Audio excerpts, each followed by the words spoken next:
What about now? Can you hear me now? Yeah, just started coming through my. Yes. That's just.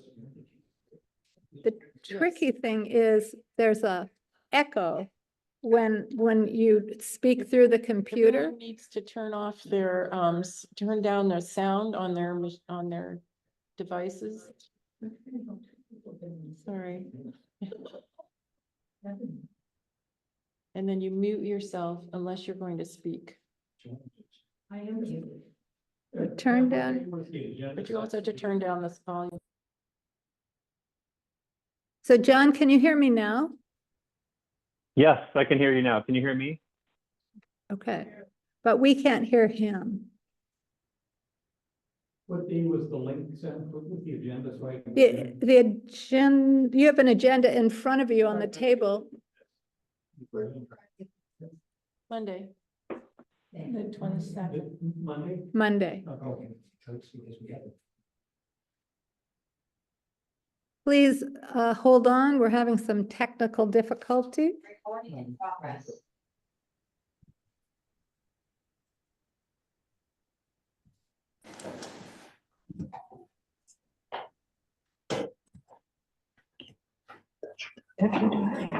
Somebody say something. Can you ask again? So should I go ahead and speak now? Are you able to hear me?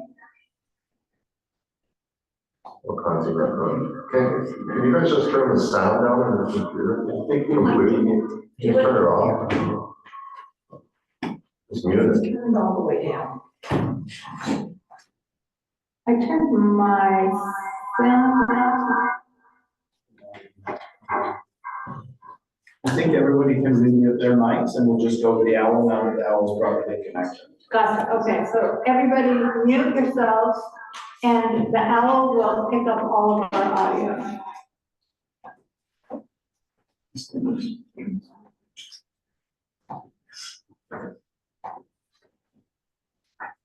Okay. So I would like to go ahead and welcome the committee members. Thank you all for coming. The community, thank you for coming as well. The people that are here in person and on Zoom. And I would like to welcome John Scanlon from the Whatcom Council, as well as Kim Booth, who is our assistant from Public Works, and this is her last meeting. So thank you, Kim, and we really appreciate you for being here. Have we confirmed that the audience is able to hear us? We're having a lot. Sound system. It looks like they can. Okay. Great. Okay, well, great. Then we want to record the committee. And can you take a look at your agenda? You're getting three echoes every time you speak. Is your microphone on? Is it computer? I am. It's the owl speaks. We can do. I did it over them. Like that.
After we finish. Are you hearing now, guys? The second. Yes, Raymond says yes. Okay. The second item is that we got a request about exchange dates for tickets, and I would like to suggest that we take that up in our August meeting, since tonight we have a lot to talk about with the new ferry. And the other item that we could take up at our August meeting is some follow-up on the question we voted on at our last meeting to request the council to stagger our terms so that there was more carryover.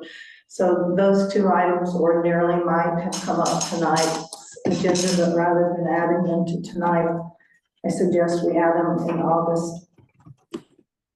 I'd speak to that last point. So I don't know if you've seen it in next to Lummi Island today, but a member of our island brought to the Attorney General's office that people may not be able to get their refunds because they can't be available on the 2 dates in August. So we don't have to address it tonight because the state Attorney General's got the county on it. I will say that on June 28th, Public Works sent out to everyone on the Public Works mailing list about the ferry.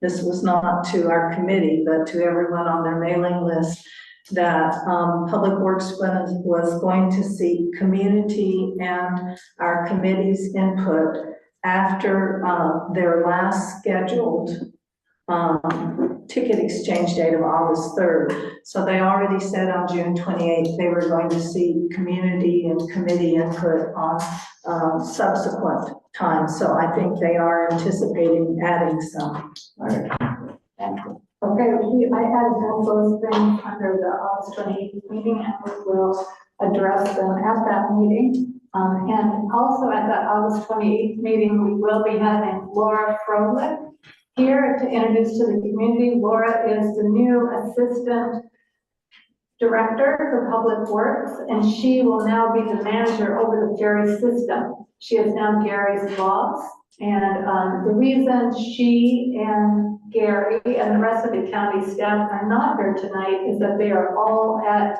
a ferry summit at Anderson Island in Pierce County. So all the counties that have a ferry are having a ferry summit to share ideas and funding plans and a lot of different things, and some electronic ticketing options, which we're all very aware we need after this ticket exchange issues that we've all had. So Laura will bring that information to us when she comes.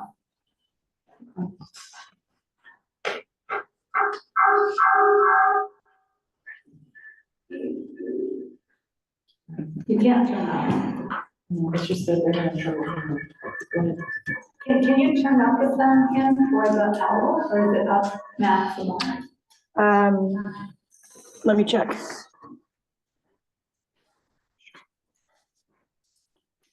I'll work on that. Okay. I'll try to speak up so that you can all hear me if that's part of the issue here. The next on our agenda, we all got the minutes from the June 5th meeting that you've had a chance to review. Are there any suggestions or adjustments for the June 5th meeting minutes? If they're hearing no comments, those minutes will stand as final. So the next thing we would like to do, we all three, Diane, Catherine, and I, and John Scanlon, were at a Public Works Committee of the Whole meeting yesterday, where the Director of Public Works, Liz Kosa, presented some scenarios for the County Council to consider. And John Scanlon is going to share some thoughts about that meeting. So thank you, John. I'm going to unmute John. So now you're going to unmute John. Thanks, Sam. Can you all hear me? We cannot hear you yet. It takes a Okay. moment for the mouse to get back over. Just bear with me.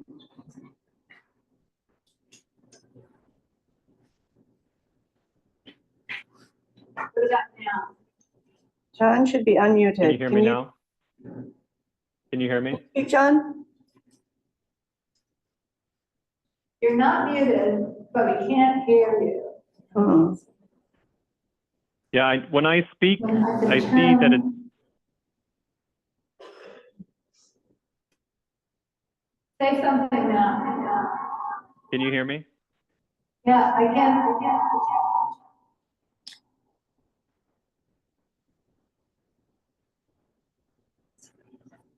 I couldn't tell what the answer is. It yes or no? I can hear you from my computer, but the owl is not. Do you know where Dan is? Pardon me? I'm looking for Dan, You're looking for Ben? or Ben, excuse me. One thing that I have seen done is if you unmute your own computer and let John speak through your computer, amplifier, then the owl might pick it up because the owl is close to your computer speaker.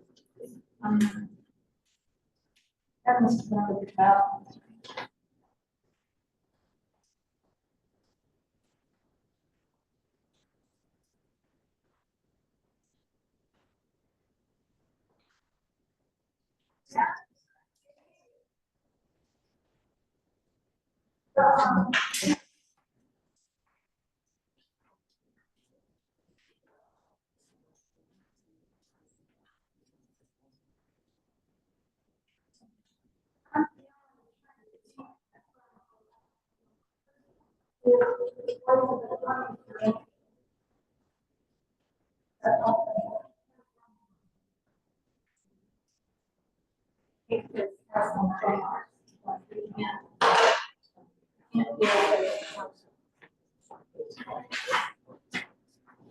So,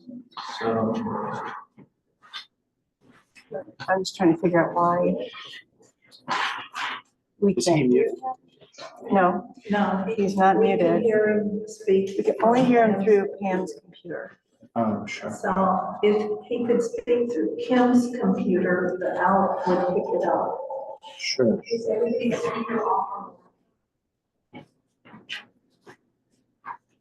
So it's like She's saying she could hear him in the Zoom audience. So the people out on Zoom could hear him. Mm-hmm. But we could not. Give it a try now, perhaps? Can you try now, John? Okay, I'll try again. Yes. So, yeah. Okay, try one. I think we got it. Change the volume on this, make it louder. I think there's just. Okay, go.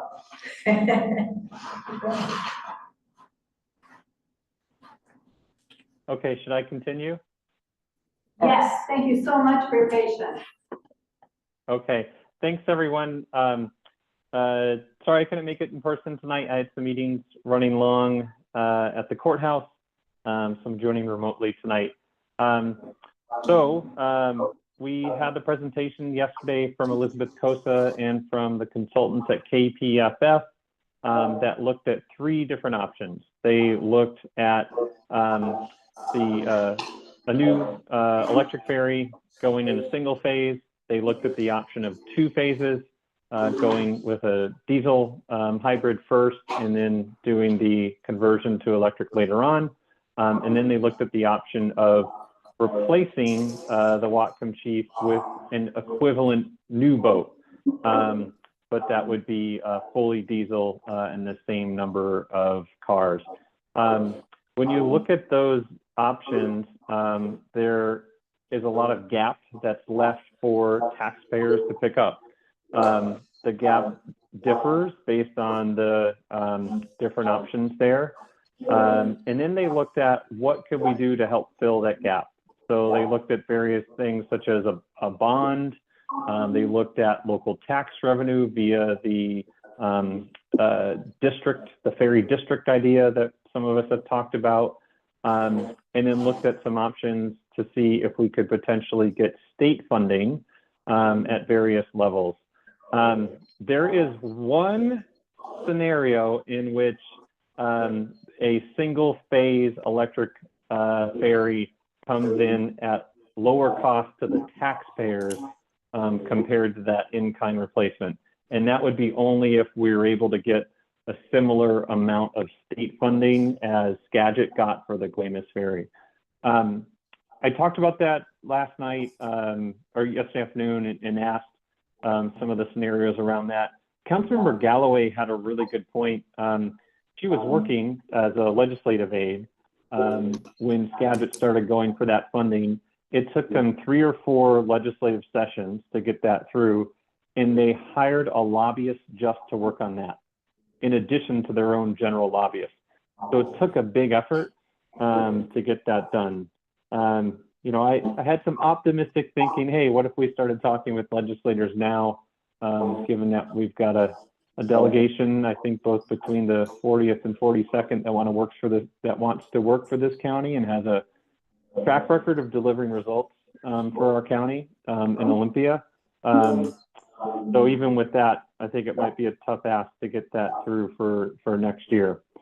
So what we agreed to do was to have some work sessions with Public Works to go through the different ideas and come up with some options, because we still do have some time. There is some time before we have to make decisions on that big federal grant, the RAISE grant. So we can look through the different options and decide on which way we want to go. I'm mostly interested in hearing from you all on what your take is. Obviously, I recognize that this is, you know, about 24 hours out from what we just saw, and it was, you know, there were some shocking things in there. So, you know, I don't think our initial reactions are always our best, but I am interested in hearing from the committee, you know, over the next few months about what your suggestions are. I saw an email from one community member with some ideas and another option. I know folks have been looking at other options as well, but I'm interested in what you all think about some of these ideas and what it is that we're missing, what it is that we haven't looked at that you think we should be looking at. So I'm mostly here to listen, you know, starting today and over the next few weeks and months to see what ideas that you all have. So I'm interested in, will it be possible for members of the advisory committee to sit in with some of these work sessions with the council and Public Works?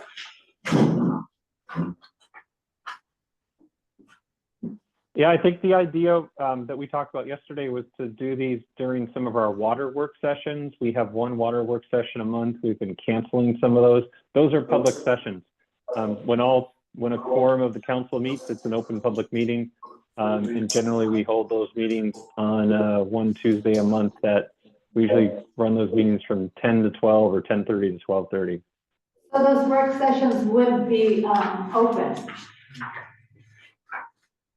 If we use that time, if it's all of us, they would be open. We'll reach out to Liz and Laura and let them know that we would definitely like to be part of that effort. Would you suggest that would be a good idea? Potentially,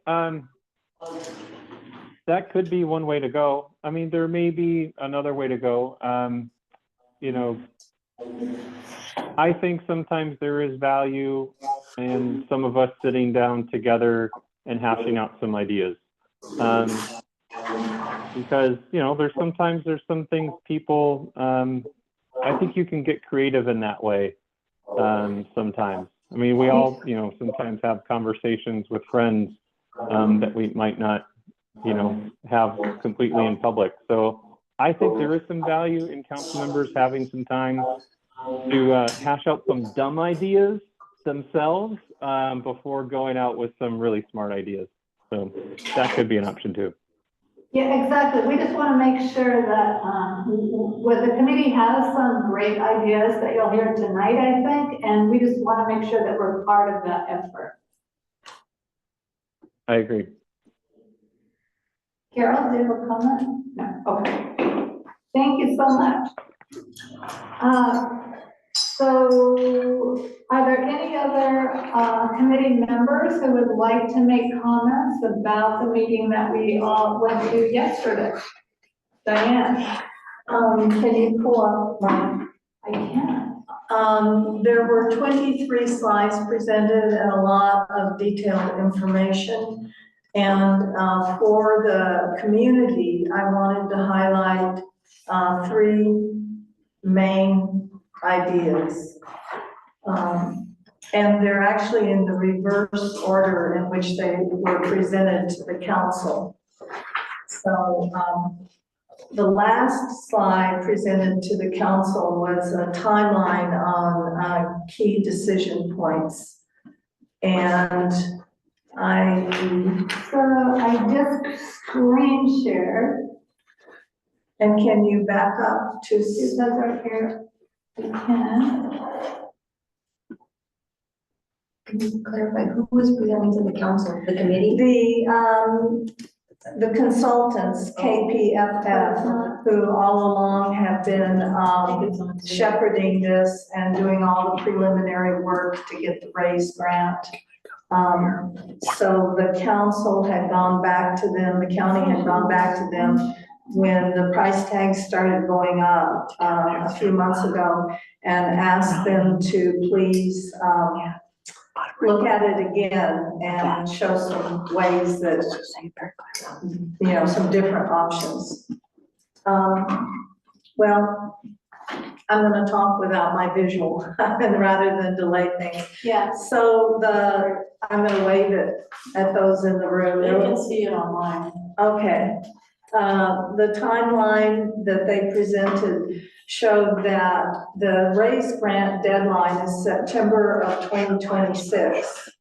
By then, the project has to have started, so that's 2 years and 2 months. But the immediate deadline, and something that I'm not sure anyone was that focused on, is that we have to have a final financial plan with local funding components spelled out by next summer. And so one of the difficulties, for instance, is if it might take 3 years to get the additional state funding, or another idea that was mentioned yesterday was a county ferry district, which the council can at any time just by enactment say we have county ferry district. But it turns out Kitsap County took it to the voters, and the council could decide to take it to the Kitsap County. It took 3 tries. So basically the issue is simply what kind of local funding will the council be willing to commit to by July, 12 months from now? And that's a difficult, I think more of a pole vault than a jump because of the amount of money. So that's one thing I want to point out that came out of the meeting, is that the council has a year, and only a year, to commit to the funding package. And the second thing I wanted to point out, which would be helpful if I could get the pie chart up on the screen. I believe that I can see it. Okay. Yeah, Pam, you went to okay, that's the pie chart. There's the pie chart. Two on Zoom can see it, but for some reason it will not show this Okay. on So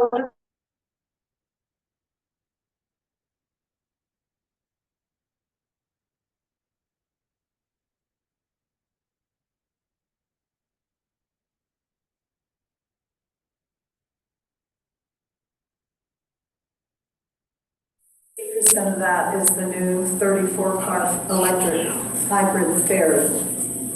There's another 14% that is in revising our terminal so it can absorb the 34-car load. 12% is actually in deferred replacement of terminal structures. In other words, even if we do nothing about a new boat, there's $11 million of work that they see that has to happen with our current docks. Another 8 million, 9% is shoreside electrification to support charging the ferry. 2% is for passenger-only ferry floats. 2% are for additional terminal improvements, which I can tell you, knowing something about this building, they're not wrong that it could cost $2 million to do a new fire suppression system, stormwater improvements, and generator upgrades.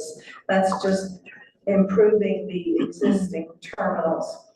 And then they have a big item, 23%, which we have not seen before, and other project costs, and it would be worthwhile, I think, to look further into that, but that includes the fact that they'll lose a lot of revenue when they actually do this project. It includes some benefits on the mainland side that the Lummi Nation is interested in. It includes environmental mitigation, and a big item is the design, technical, and management support.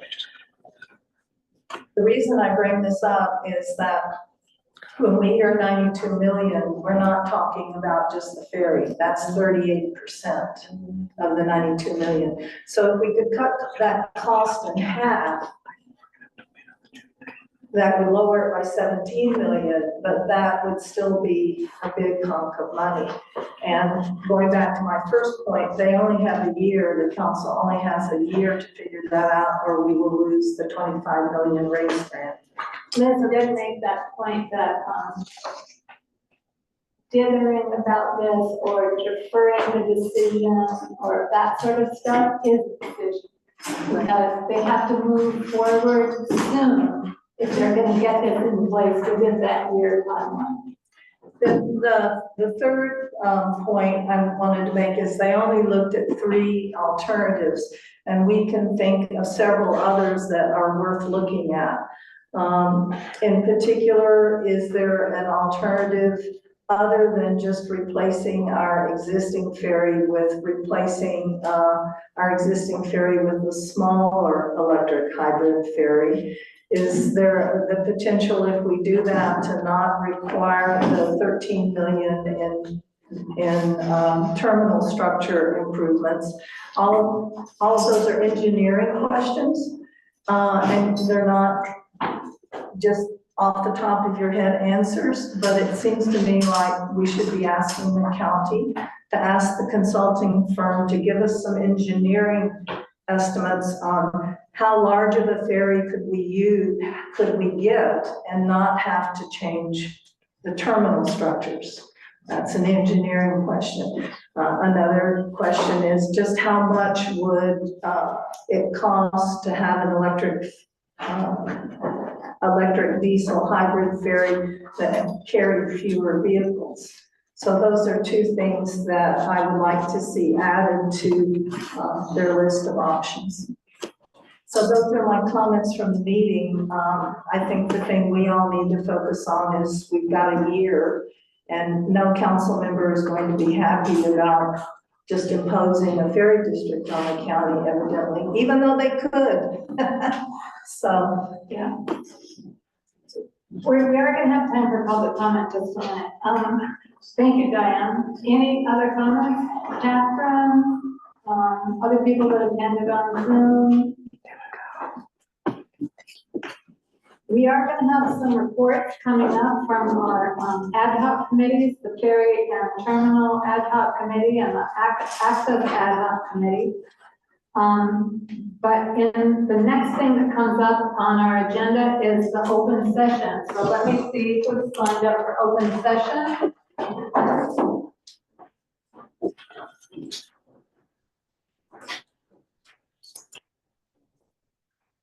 So the first person who signed up for open session is Jim Dickinson. So Jim, if you wouldn't mind sort of standing here so that Al can see you and hear you, that would be great. Or you could sit in a chair here if you want to. Sure.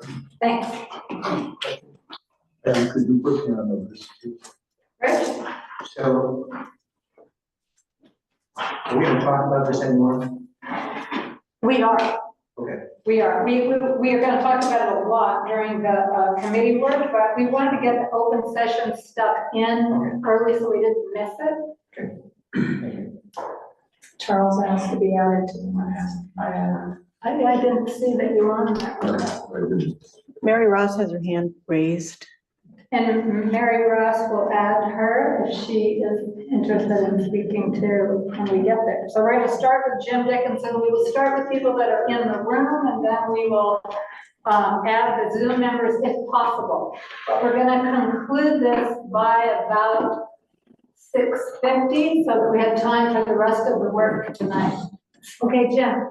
Okay, I watched the video today and consumed going through this thing. I can only make one comment. This thing has turned into an absolute bloody disaster. There is no way out.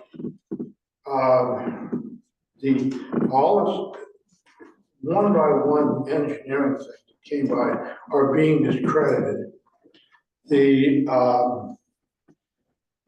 Some people seem to have the idea that electricity is free. Well, it's not gonna be. And that, I think we gotta start over. This will be set to Ferry, Whatcom County has designed that aren't gonna be built. And the idea of going back to the little old one, it's just not there. How many people last week spent hours and hours and hours in Ferry Line? And It was normal summer. Pardon me? It was normal summer. Yeah, yeah. well, but you know, but it's also discouraging people. That's a lot of money that you're not gonna get. The idea is to make things work better. This is not going to, it's gonna cost an incredible amount more money. I am. So when you watched the meeting, did you have a choice of the three options they presented? Yes, they're all bad. All bad. You didn't like Every any of the one of options, them. you would like a new option. We're gonna have to do something different. Okay. It's kind of like when, you know, you want to get hit on this side of the head or that side of the head.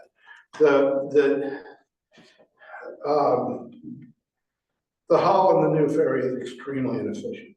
The propulsion is extremely inefficient. It's extremely expensive. So it is going to, if they were to build that boat, it would produce at least 2.5 times the pollution of the current boat we have. It would burn at least 2.5 times the fuel. We're looking at, going back to what Texas said us, it could be 4 times the fuel. We're not sure.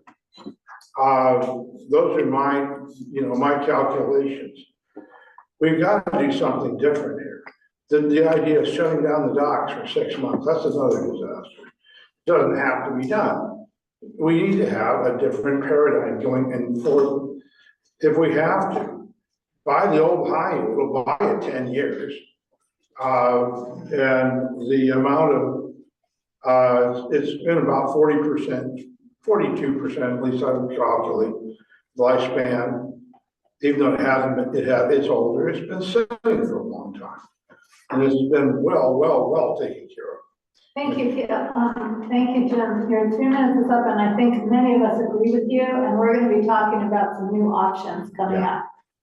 Next speaker is Dave Parker. Yeah, do I need to move?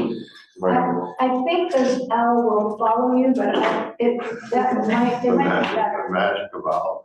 I just want to suggest 2 questions to Diane in the same vein that you were talking about earlier that should be asked of Public Works and maybe of the council. The first is, I don't know if I don't think everybody caught it, but Carla Sawyer from KPFF yesterday implied very strongly that to change the level of service, the requested level of service forfeits the raise grant.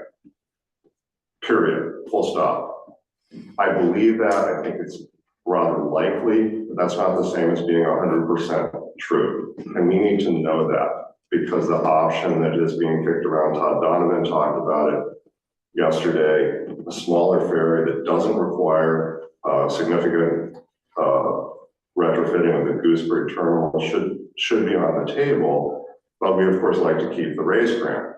So I feel that we need to somebody needs to make that call to the program officer at DOT or something and absolutely be sure that we lose the raise grant if we downsize the boat. it can't be, yeah, that's probably what's gonna happen.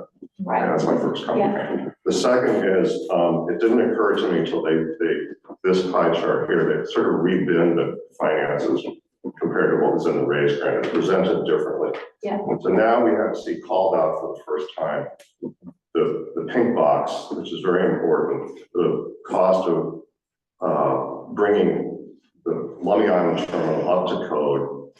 If there's no new ferry, it has to be done anyway. Yeah. $11 million. So my question for Public Works or for the council, where would that $11 million have come from? If not from new ferry grant money? How would that, it has to be done. I don't believe they have a plan for that Okay. at this point, but we have heard, we've asked that. But it seems a worthwhile question Yeah. because it suggests there's an alternative funding source for at least that slice of the pie. Got it. Thank you. David, Charles Bailey, you're next. Stand here. Yeah, that's, I believe the owl will identify you once you start speaking. Oh, I'm Charles Bailey, and everyone has made very excellent points. 7 years ago, LIFAC recommended and County Council approved the new 34-car ferry for Lummi Island for the goal of net zero carbon emissions. And we now have before us these three options. It's taken us 7 years to get to this point. We have another year in which we've reached the drop dead deadline. So I would just like to add to what others have said, to examine other scenarios. Dave Parker has just made a really fundamental point about the raise grant. We don't want to lose the raise grant. $25 million would knock a big hole in anything we do larger than a bathtub. So I think we need to get clarity on that. But second point is that future cost analyses need to break out the cost to the taxpayer through municipal funds, through a ferry taxing district.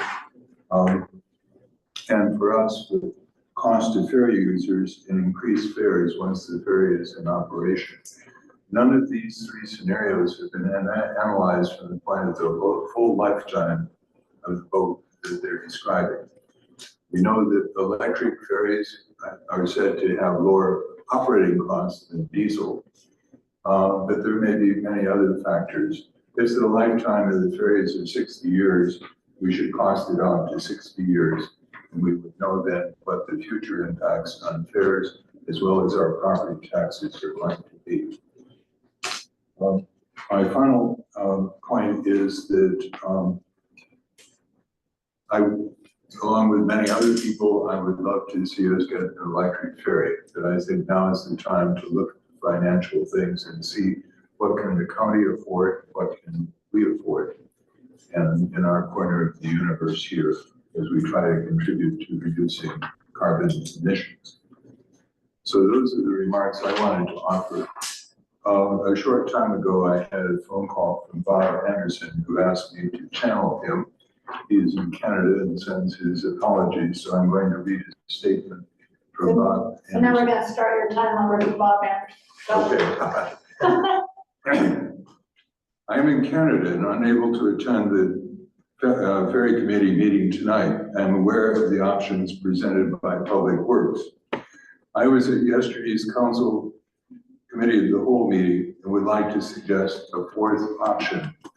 A reconditioned diesel ferry to be in service for perhaps 10 years. The advantage of this option are three. First, lowest cost option at a time when the county is financially challenged. Two, limits the docking structure expenses and time, thus reducing the car ferry downtime and loss of revenue. Three, allows more time to develop a well-reasoned long-range plan for the ferry replacement that includes A, clear understanding of the impact of sea level rise on dock location and design. B, time to understand the requirements of the Lummi Nation regarding renewal of the Gooseberry lease. And C, updated electrification technology and planning for PSE to install charging capacity on Lummi Island. I believe the goal of a fully electric ferry should continue to be the focus, but given all of the uncertainty of options 1 and 2 offered by Public Works, I think this option 4 should be considered. Bob Anderson. Thank you, Charles, and thank you, Bob. Well, Bob's remarks, we have a written copy and they'll be included in the minutes. Anyone else who would like their comments included in the minutes can submit a written copy to Catherine, the secretary. Mary Ross is the next speaker. And then that will be the last speaker. Okay, can you hear me? We can. Okay, yeah. My comment is I listened to the presentation of the committee of the whole meeting online. I have one huge concern when they were putting out that third option for a like ferry. They were giving a quote for a 15-car ferry. We cannot go down to a 15-car ferry. That is not an equivalent. So that really made me concerned if they're looking at numbers and they're giving an artificially low number and then saying it's a 15-car ferry. That is not acceptable. So going to a smaller ferry is not an okay thing. We're already maxed out with a 20-car ferry. So I'm concerned about that. Mary, it's my understanding that the Whatcom chief is rated officially as a 15-car ferry. 16. Right. It's the nominal capacity. That's what? It's the nominal capacity is 16 and often carries 20, and the same would be true of the 15. So basically what they're saying is a ferry the same size as the chief, but it wouldn't, if the chief was required, right now the chief has a number of grandfathered abilities to function outside. Absolutely incorrect. There is no grandfather. I'll let you finish, Mary, sorry. Okay. Yeah, no, I am really concerned that that is not okay. I know that Whatcom chief is 16-car rated using the formula, but it's got to be something a little bit bigger than the chief. We can't go backwards. I disagree with a 34-car ferry, but I think maybe like 26-car or something like that could be helpful. And I understand the financial constraints, and I think it would be very sad to lose the race grant. So that's my comments. Thank you. Okay, that we've exhausted the sign up for open session. And now we are going to move to the committee work part of our meeting.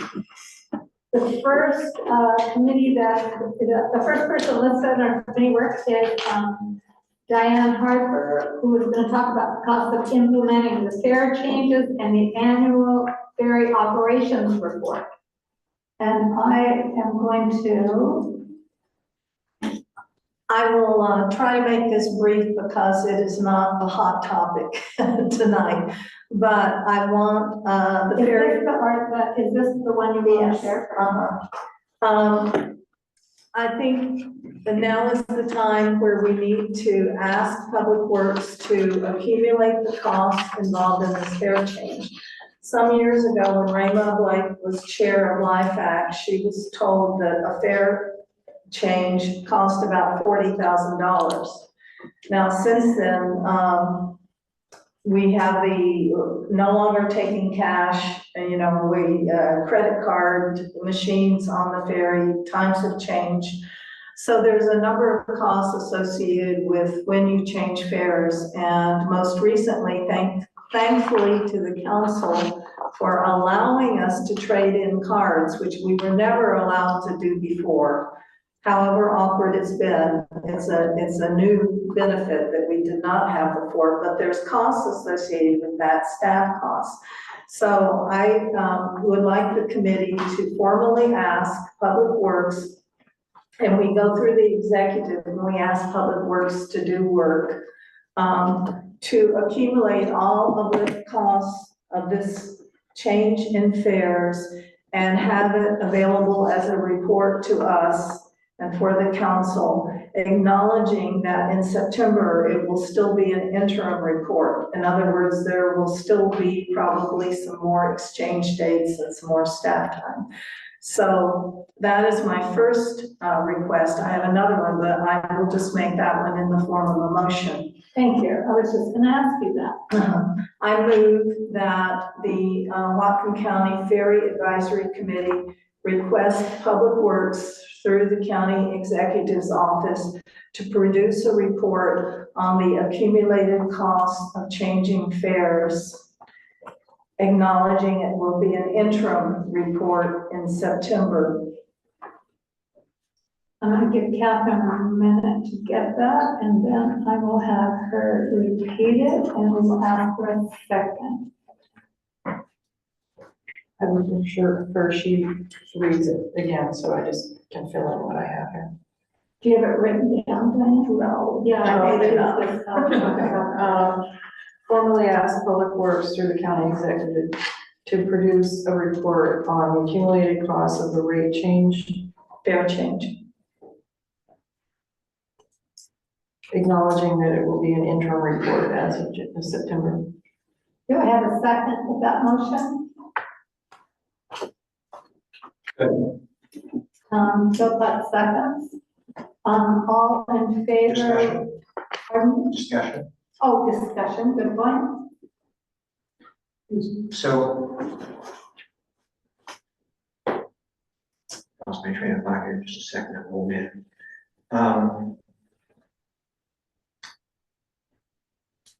The question that comes up for me is how this has been done in the past and whether there's information about times this has been done in the past.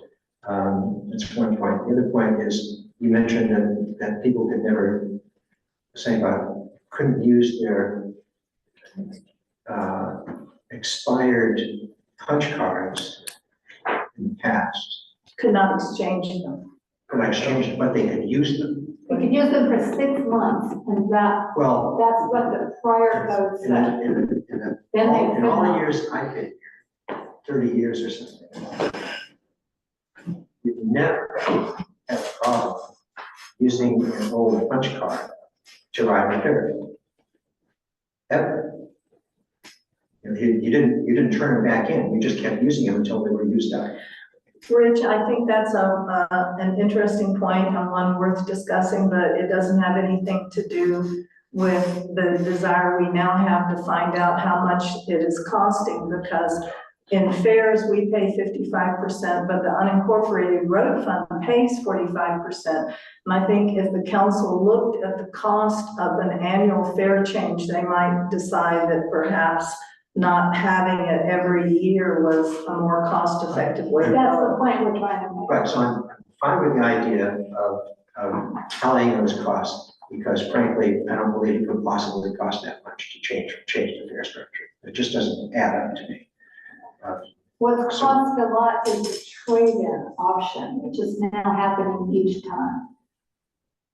The trade-in option? The exchange, the multiple exchange options for the community to trade in their tickets. So then the question comes up of why bother to exchange them at all? Why not, if you've got a ticket, just keep using it? Anyway, so there's a bunch of other things there. So there's a bunch. So it's like I'm okay with this idea. It's just that what it really is about is all the years I've been on this committee, every piece of the county that's brought up with works has been crap. And I don't believe any of it, nothing, zero. So I think it'd be worth doing just to see what they're going to come up with this time. But I'm not going to believe that.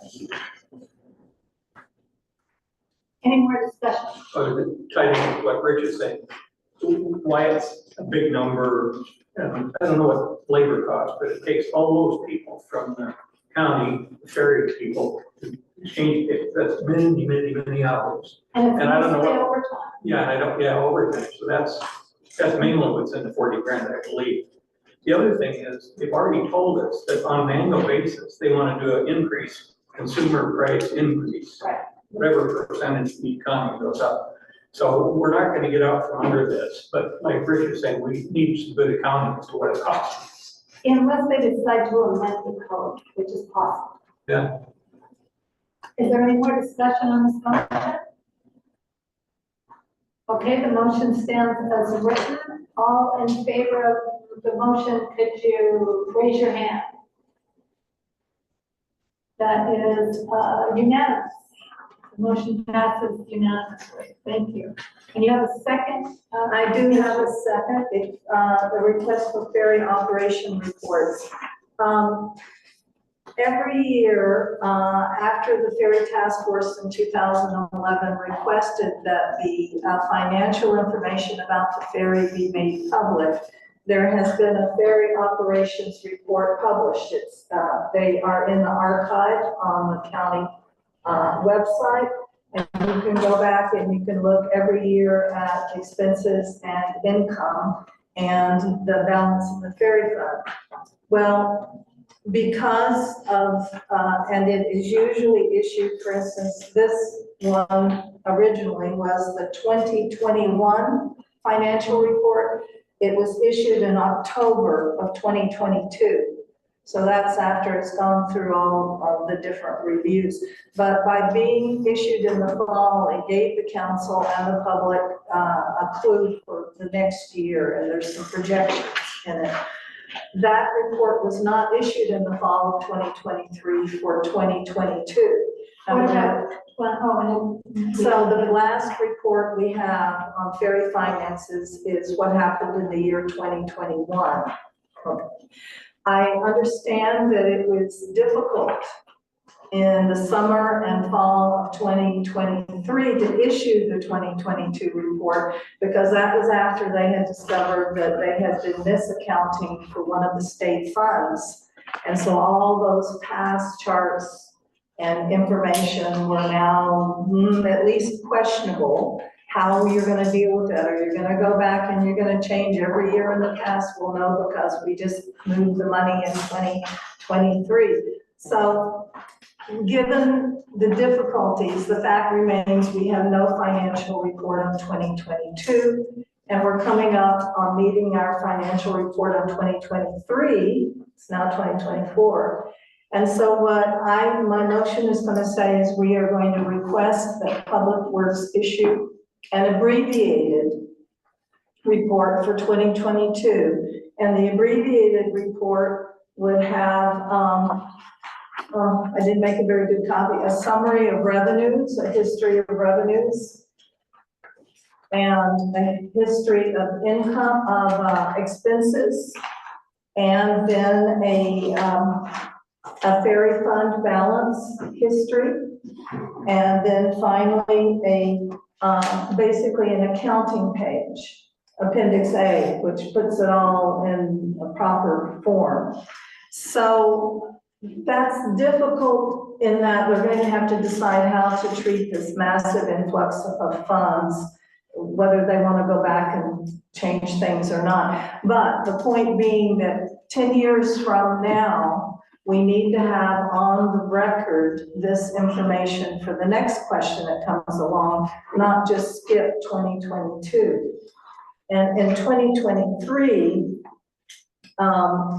I would like them to add 2 additional pages. 2022 would be pretty bare bones, no projections, just what happened before all of this. Is that on the document I'm sharing? Look under, yes, thank you. And so then if you can go forward. I didn't realize it was up. Okay, perfect.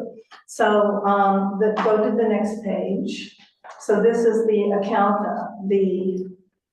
no, you're in the wrong document, oh well. The 2021 report had like 23 pages, and I'm not asking them to do all of these different pages that are like what is now on the screen. But for 2023, in addition to those 4 basic things, a summary of the history of the revenues, a summary of the history of the expenses, a summary of the history of the ferry fund, and then the accounting page, then there are 2 other items that I think would be very important to add, including projections. And one is a page they did have in the 2021 report, which showed the ER&R, the vessel rental, how much we had paid. And that they showed for 2018 forward, it includes dry dock, fuel, other repairs. And so in 2024, Director Cosa told us that one of the reasons for the month-long outage and dry dock and the cost of the dry dock, which the last I heard was 1.2 million, was that next year in 2025, we can get by with a shorter dry dock costing less. So for the 2023 report, I would like for them to add that page on the ER&R with some projections for the next couple of years. Is it gonna keep being 1.2 million, or is it going to go down? And then finally, one other thing to add is the 2021 report had ferry ridership chart. And I think it would be very important to go ahead. What we have is through 2021 with an estimate for 2022 that they made in August of 2022. And if we could get that updated so it shows ridership for 2022, ridership for 2023, and an estimate for ridership in 2024 as estimated based upon what they know now, basically. So, anyway. So is that an emotion? Yeah,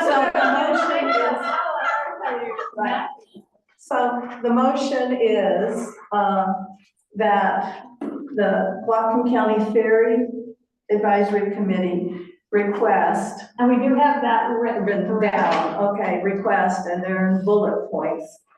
A minimum report for 2022 that would update the income summary page plus, and I just say similar pages to 5, 6, and 7 of the 2021 report without future projections. Just the facts through 2022 before all of these changes. Okay, if you're not gonna do this exactly, I need you to state out exactly what the motion is. That the Whatcom County Ferry Advisory Committee requests that Public Works produce a minimum report for 2022. I should have written it, I'm sorry. Yeah. That would update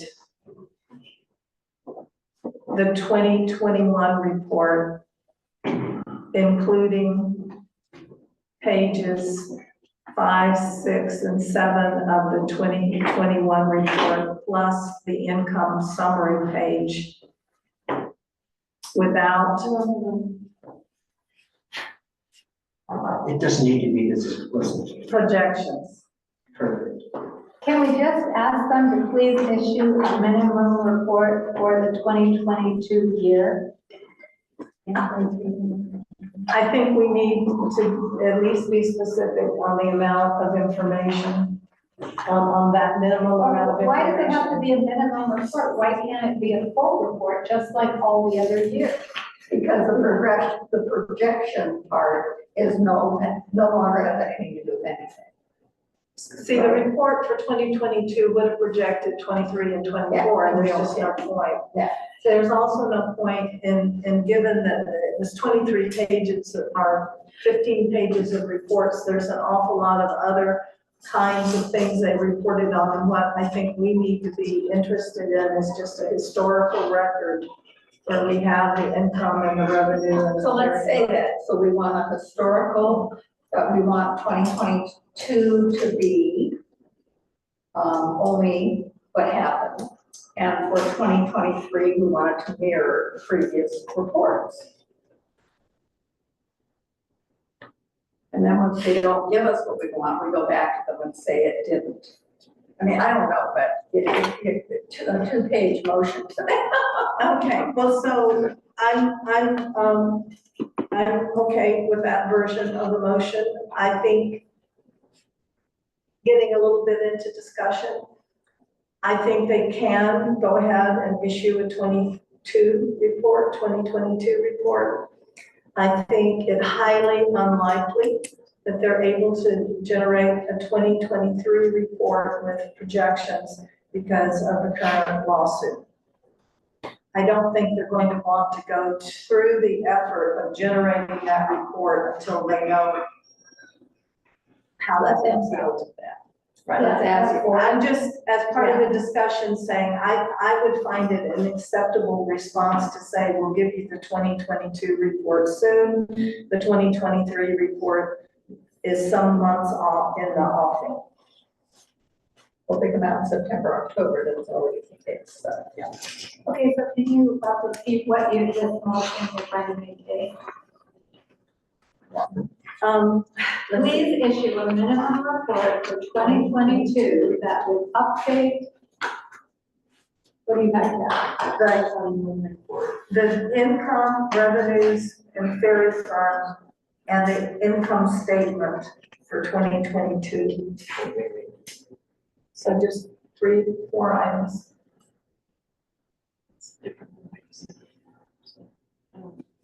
Okay, we have a lot still to do tonight on votes, and so maybe you could write this motion down and get to the next meeting. Or maybe, actually, we passed the first motion, which I think they need to know soon, so they will start paying attention and to accumulating those costs. So indeed, this motion can wait. I'll bring it next time. And since you've heard all of this discussion, I'll just give you the motion next time. Okay, great. Thank you. I am so sorry. No, you're so welcome. Okay, so the Ad hoc Access Committee has no report at this time. We've sort of been on hold. We are collecting some data with the current healthcare with a survey that we're doing that is going to give us some information. And starting in the fall, once it's clearer what we're going to be looking at, we will continue collecting access data for an extended outage that would likely occur in 2027 because we have to replace existing docks. We will now defer to the Ferry and Terminal Ad hoc Committee. They have a proposal they would like to make, and I want to make sure they have time to do that. Okay. Tom? Is it all right if I stand? I get muscle cramps. That's why I've been hobbling around. Okay. So obviously, the things that came out of the KPFF proposal that were at the meeting yesterday is new to us. And as Pam asked me before, what would I like to present tonight for ad hoc committee? And I said, you know, until we digest this, we can't really come up with a game plan to say, what about this, what about that? So, but since that time, we sat down briefly before this meeting and we hacked out a few things that were questions for KPFF and the county to, basically there's two parts to what's going on here as we've seen tonight. You have the part about, well, we aren't going to do what's on the drawing board or do that in some other form of a variation of the same thing. It all comes down to number 2, then finances. So I guess, as John Scanlon was saying, unless we look further into, and as Charles said, we can't lose the raise grant and see this thing go forward in any other than buying a used beater boat to get us through. I mean, we come down to that low of a situation unless we make this thing work.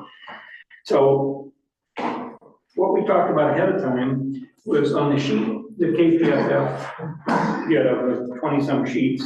This is the key one here, the 2 project scenario and in-kind option. And as we read through that, the thing that we had of concern is really, this is quick and dirty, but we need better definition of what is single phase with electrification. And And then, of course, then what they're saying is, what would be the projected cost of that? It all goes back to the money trail. The second thing, same with deferred electrification. Replace the Whatcom Chief with a 34-car hybrid diesel propulsion. So the first one was a battery electric. So we've lost the diesel in the first one, which that's awkward. Second one, the diesel's still in there, but so deferred electrification, okay, they've kind of explained that one, but what does that cost?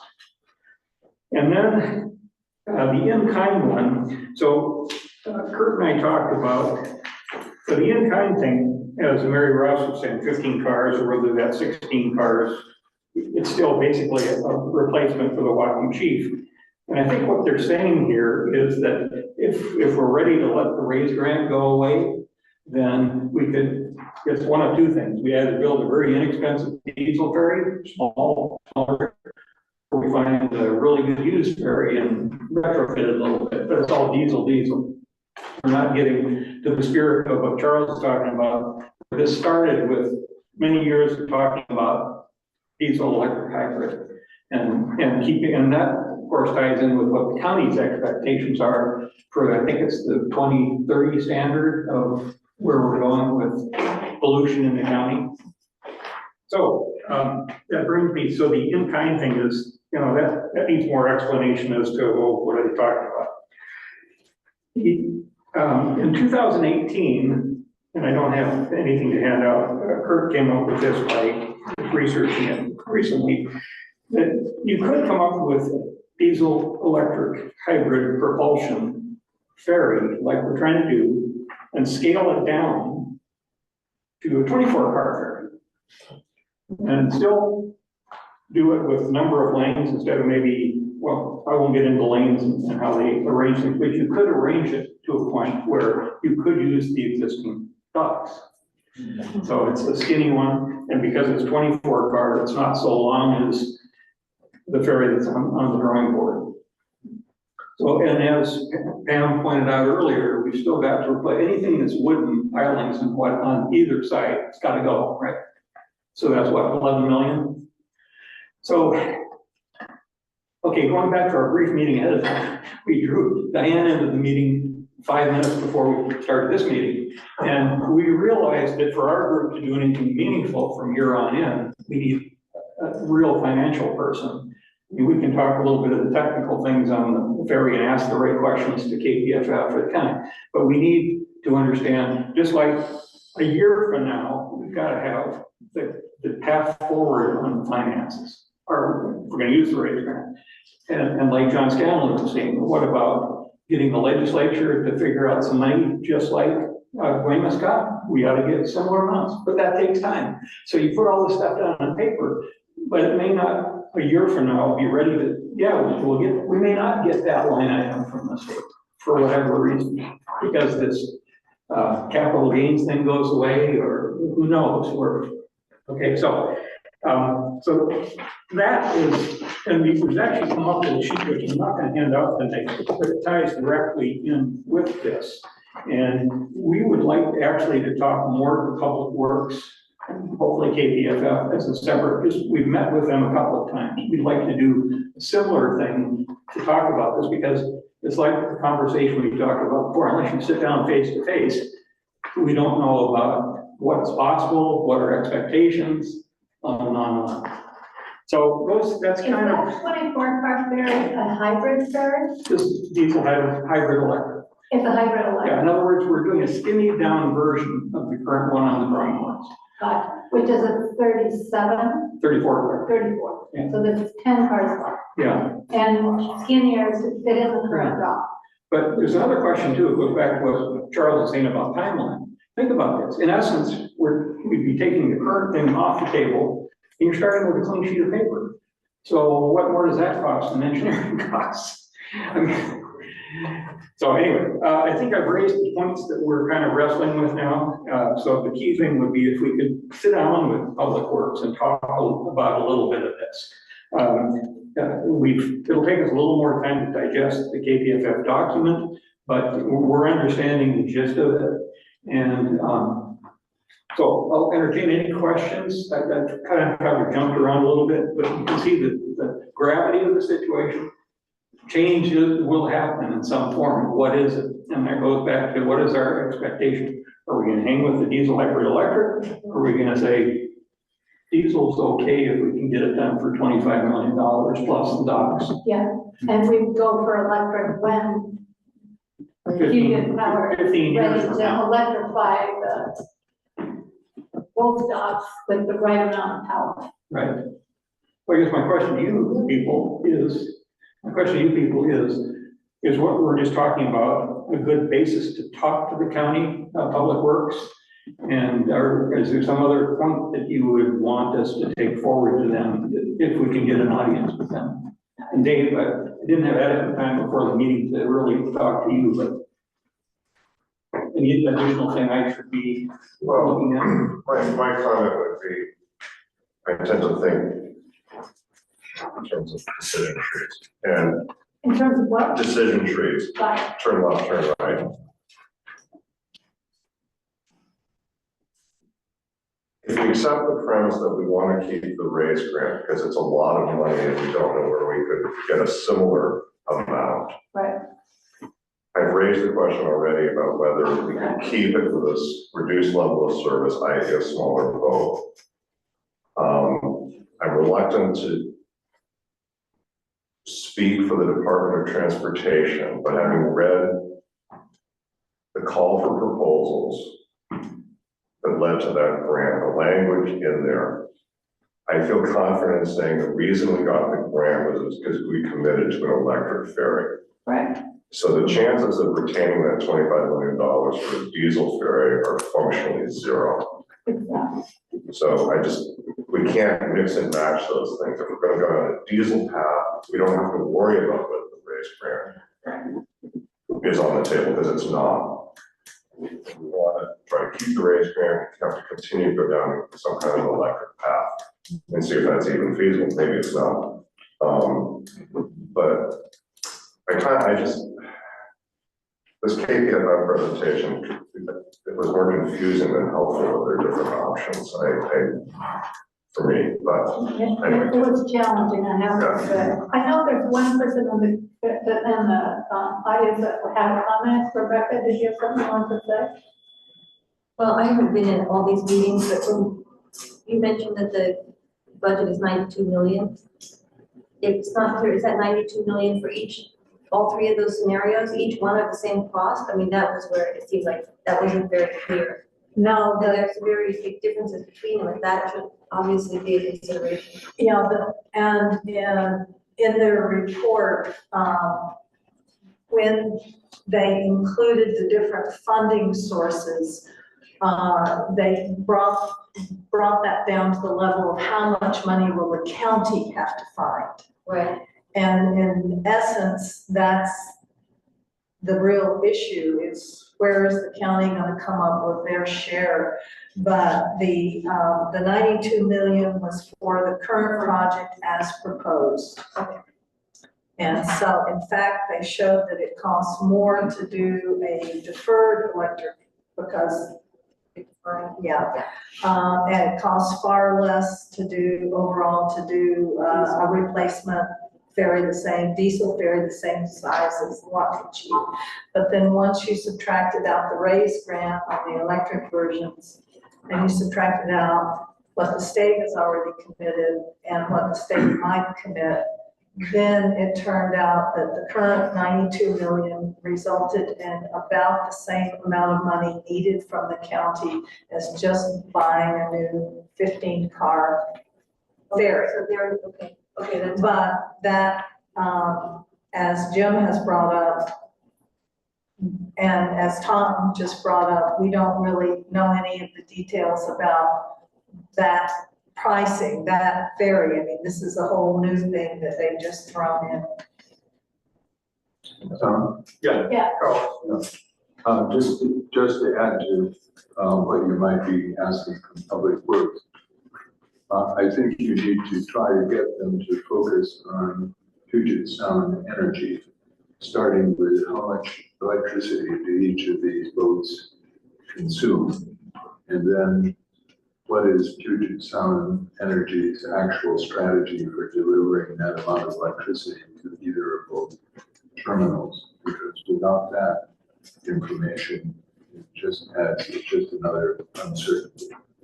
The other point I should have made earlier is that some of the Skagit money, $10 million of the 24 they received, was from the Climate Commitment Act. This is revenues from the carbon auction system that the state has been implementing now. It's now in its second year. So far has generated $1.3 billion in revenue for climate-related stuff.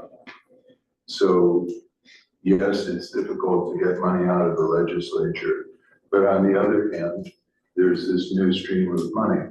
Did we not apply for that? We haven't applied for that money before? No, not to my knowledge.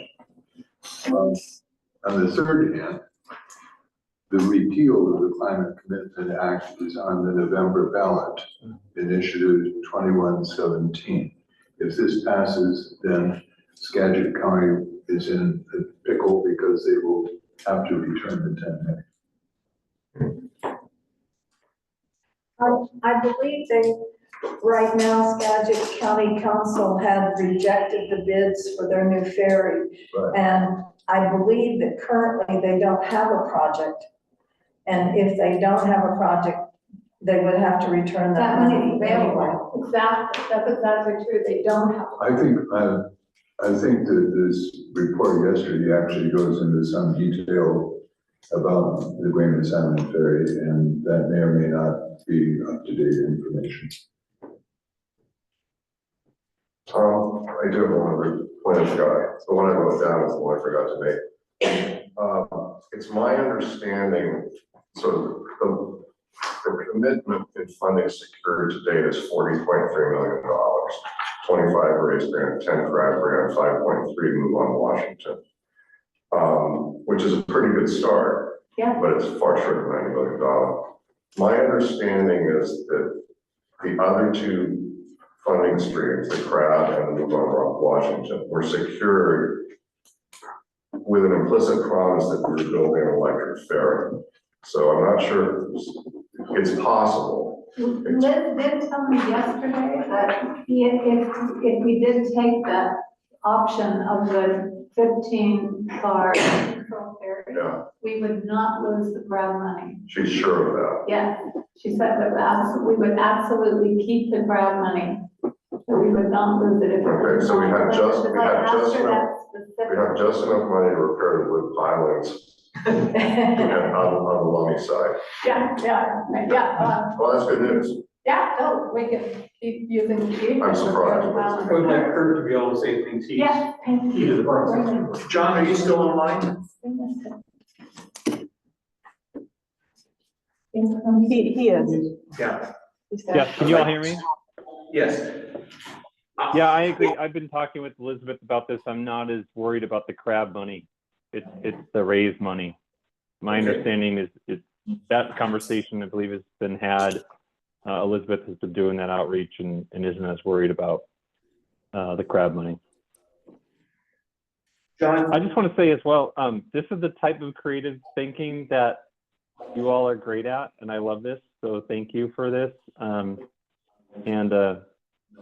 We need more of this to figure this out, because thank you, Diane, for pointing out the timeline earlier that, we have until July of next year to figure out this financing. It's tight, and we got to get creative on this. John, this is Curtis. So I have a question for you.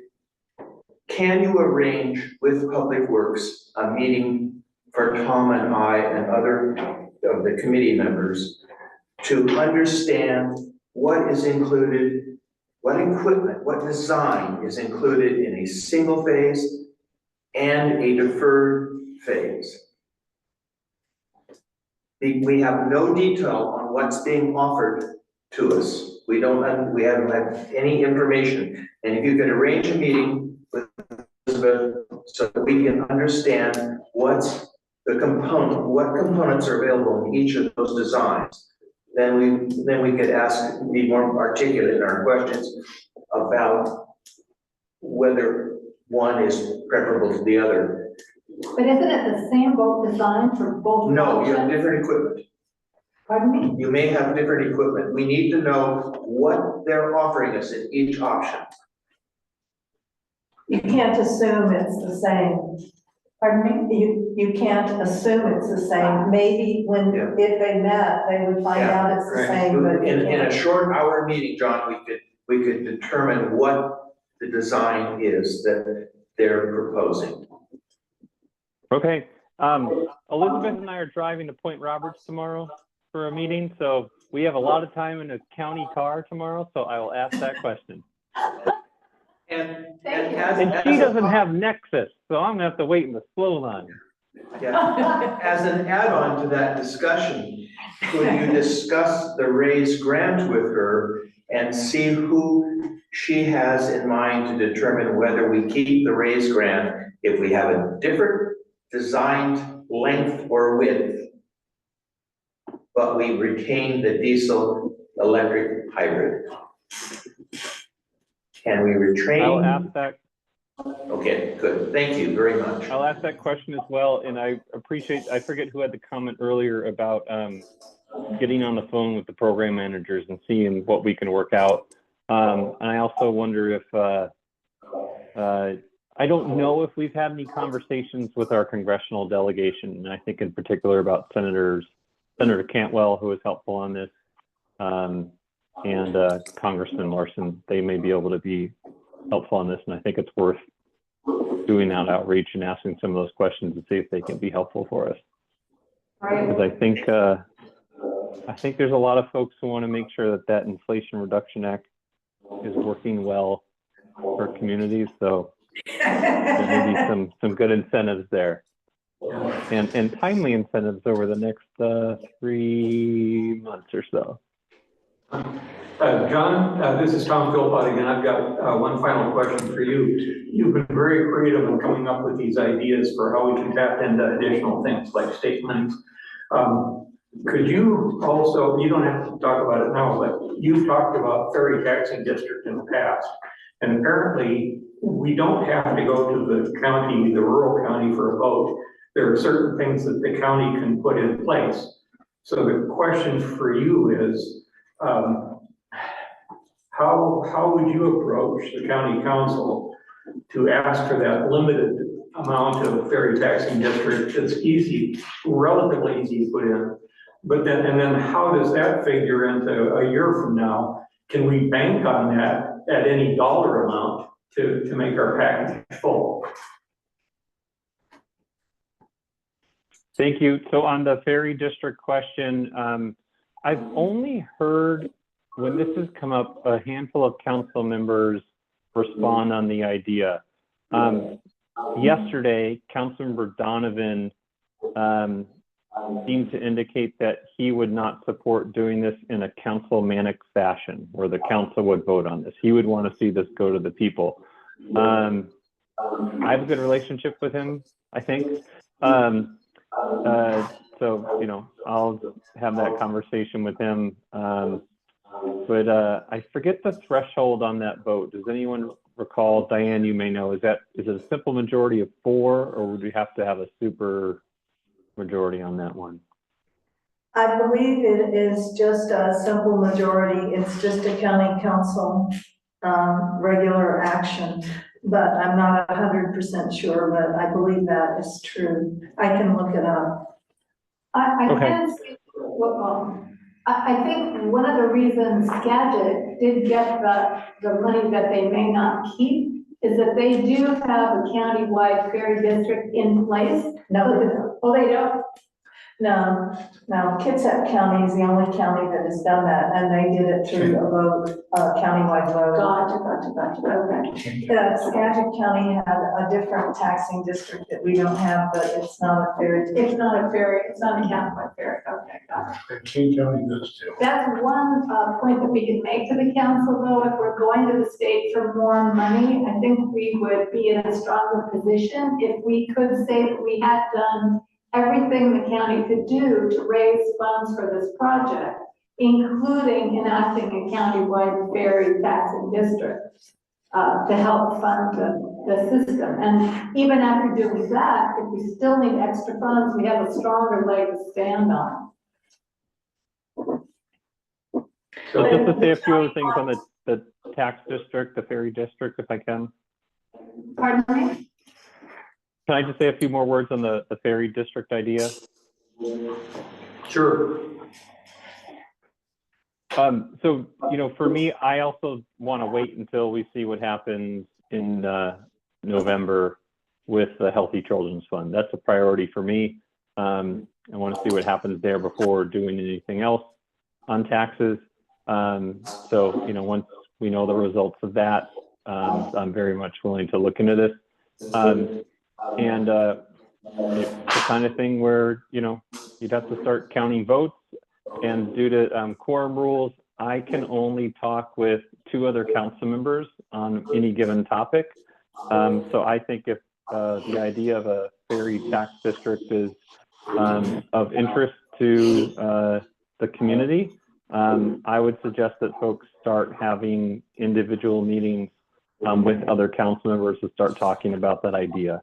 And then the other thing, just, my personal take on that is, I think that elected officials are elected to make decisions and should make decisions that are under their authority. That's my take on things. Other people I know on the council, like to put more things on the ballot. And I think that's more of a philosophy issue, but I think it's always worth having the conversation. So because I can only talk with 2, everybody here can talk with all 7 of us. So that's what I would encourage if you think that's a good route to go, is to have those conversations and to start them early. Can you share with us which 2 you're going to talk to so we know who to talk to? Oh, good question. I guess I have already talked with Todd about this, so I can only choose one more now. So I'll let you know. Though in an open public session, I can talk to all 7. So. Oh, very good. Privately. If I could make a comment, yesterday you brought, John, you brought up the fact that a county ferry district, the tax income from that could in fact, if by council action, it's taken a code change, pay for operating costs on the ferry that are currently borne by the unincorporated area road fund. And Director Costa came back and pointed out that there would be $2 or $3 million of carrying costs each year on that, on like a bond issue. But the point I would like to make is that the amount that a countywide ferry district could raise could be sufficient to pay that $2 or $3 million and a good portion, if not all, of the unincorporated area road fund operating costs. So I think it would be worth looking at the different levels of taxation it would take to both carry the bonds and alleviate the strain on the road fund. I would like to wrap up our session, but Jim had a comment, and the 2 ladies here have to get the ferry at 8 o'clock. Yeah, so. exactly. Okay. Go ahead. Well, for one thing, as you know, that I'm a proponent of the High plan that we wrote down was $100,000 worth of work done by the local people. It was sacked by the county executive who wanted a brand new ferry. Now, I wish people would actually take their time and read it. It's also a 34-car ferry, according to the state of Washington. That might meet the 34-car part and allow us to keep the grant. Consider that. Now, the thing is so bloody cheap in comparison that, if we got it for 5, 10, 15 years, it would really help out. Then we could actually figure out what we want to do. Thank you, Jim. Thank you. Madam Chair, what's yours? Okay, I believe that we're gonna have to wrap this up. I would like to thank everybody for coming. I would especially like to thank Kim Boone for her assistance tonight and in previous meetings. Kim is retiring from the county, and this will be her last meeting with us. So in the future, we will be meeting by Zoom only. So everyone should always bring their laptops because we will be hosting this by Zoom and in person as well, because that's required by the Public Meetings Act. So thank you all for coming, and we'll, one more thing for Rich. Got my hand up for half an hour. I'll try to be really, really quick, okay? So there's some other things that have not been talked about tonight, or some not ever. Would you like to add them to the meeting on the 28th?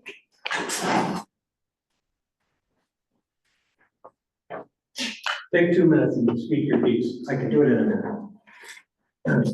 So several things that have not ever been discussed in this whole process for years now, that are worth looking at. Number one, there's something called the Marine Construction and Repair Price Index. Until the middle of 2022, that index had gone up at a fairly regular and relatively low rate for 27 years. In the middle of 2022, I believe, probably having something to do with COVID, having something to do with quarantines around the world, and all of the shipping and stopped and so forth. Something about that shot those prices up so that they've gone up an enormous amount. And just on the basis of that, it seems reasonable when discussing the raise grant with DOT that kind of inflation is very specific to these circumstances and was all done before, I believe, those requests had come in. So that could be an argument for letting us fool around with some of the numbers. The second thing is in economics, there's a thing called demand management. For years, when I was commuting from the island to town to go to work, lots of people had a car on both sides. You park a car in the morning, you take a ferry across and walk on, you get into your car that's parked over there. The lack of parking to allow people to choose whether they want to park on the other side or take a vehicle would have a significant impact on the vehicle demand for a ferry. And then finally,